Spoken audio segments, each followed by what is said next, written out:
All women, but especially young and attractive ones, face a really tough problem. And that is, when should they settle for you, and when is it better to just move on and keep waiting for someone better to come along? Because the thing is, she wants a committed relationship. She wants a family. But not with just any loser. She wants that with the best man she can get.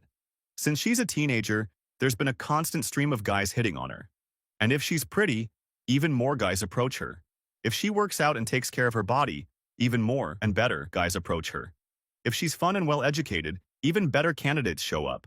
Guys come around if they feel like they're in her league. If you see a woman and you're more than 2 points below her, you won't even go near. If she's beautiful, elegant, and rich, and you're not good-looking, have no money, and aren't part of that social circle, you know it's not a fair trade. And us men, we do the same. If a woman is 2 points below you, maybe you're open to a fling, but you don't take her seriously. I picture each person like a bar. If you're an 8, your range goes from a 7, if you're slacking, to a 9, if you're on your game. That's your dating range, minimum to maximum. That's why some women, and this is funny, cue the laugh signs, get offended when some really ugly guy catcalls them or hits on them. Because it's like, how dare you, peasant of 5, come up to me when I see myself as the Princess of Monaco? It feels like an insult to their self-image. And that's another problem. We all have a distorted image of ourselves. For example, you as a man think you're worth a lot. You think you're going to go far, that you'll get a six-pack, be strong, have a successful business, drive a nice car, dress sharp. But today, you're wearing old, ripped, stained clothes that don't even fit. You've got no money and a gut. But you're like, oh, yeah, but I'm not worth what I am now. I'm worth what I will become.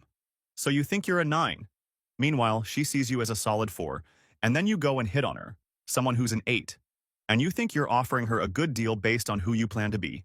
And she's either offended or almost offended that this chubby dude thinks he has a shot. But here's the thing. The same thing happens to her. Back in middle school, high school, maybe college, she was the hot girl everyone wanted. She was cheerful, fun, pretty, had a nice body, and she kept that image of herself as the one everyone desired.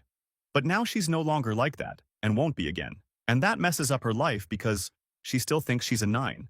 She's still waiting for men in that range, when in reality, fewer and fewer guys desire her every day. So yeah, women face a brutal dilemma. The problem is, I want the best man I can lock down, but I don't have infinite time. And every year, I'm less and less desired. So what do? Do I settle for the dude in front of me? Or do I keep playing the game and exploring, knowing it gets a little harder every day? It's usually not an easy decision. Well, sometimes it is, like, imagine an American guy comes to Mexico. Back in the States, he was a 5. Nobody paid attention to him. But here, just for being American, speaking English, and earning in dollars, we look up to him and see him as an 8. And he falls for a woman who, to Mexicans, is a 7. But to him, she's a 9. He sees her as warm, loving, exotic. And he values her more than she values herself. And she values him more than he values himself back home. So both feel like they've hit the jackpot. And they get together and live happily. One extra thing you can do is go where you're more valued. Like, I've heard pilots do really well with flight attendants. Women who work on planes know what it means to be a pilot. They admire them. So pilots do much better with them than with other women. Same goes for film and theater directors with actresses. Or Americans and Europeans in Latin America. And Latin American women in Europe. Personally, I value creative and passionate people. So a woman who plays an instrument or paints or dances, I might see her as a 9, even if others see her as an 8. So another thing you can do, without changing anything, is go where what you already are is appreciated. Now, by far, the thing that boosts your value the most in the dating market is being healthy and attractive. If you're a woman, doing something you're passionate about. If you're a man, being able to make money.